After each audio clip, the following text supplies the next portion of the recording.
to New Hampshire in particular. What's And stopping them, do you think? I think housing's a big one, and there's also lack of jobs, like because we're in the House is a massive like civil war right now over the housing bills.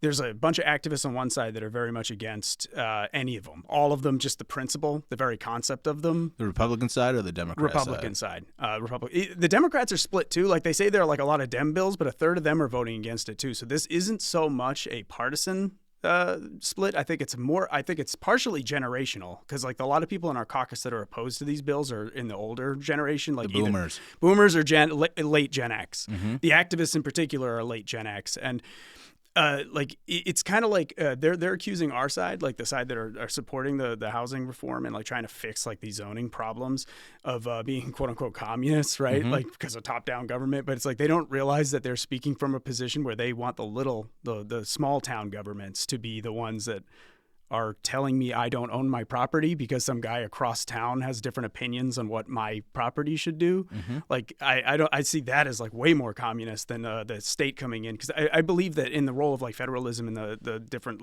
layers of government, the upper level should always protect the individual, the lowest level. So, for example, if a state steps out of line and tries to ban guns, I expect the federal government to come in and protect the rights of the individual and tell the state that they're wrong. I believe the same thing happens here with housing, where if I want to build a ADU for my brother, let him live on my property, or anybody, not just blood relation. I think that's a big problem here.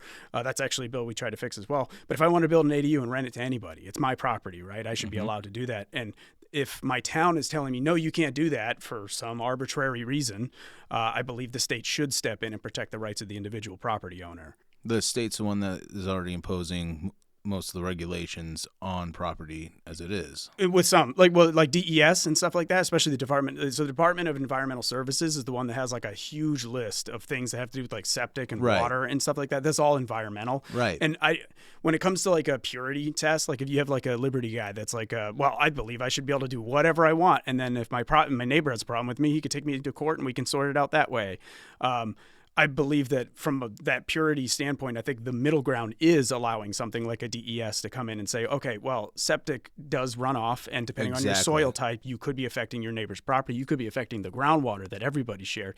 And perhaps that, if even from a staunch libertarian perspective, I think like a middle ground argument is allow something like that, because they would have like a global. It wouldn't be town by town, because if you're on a town border or you're on a stream, that affects more than just your town. That becomes a state issue, like intertown problems.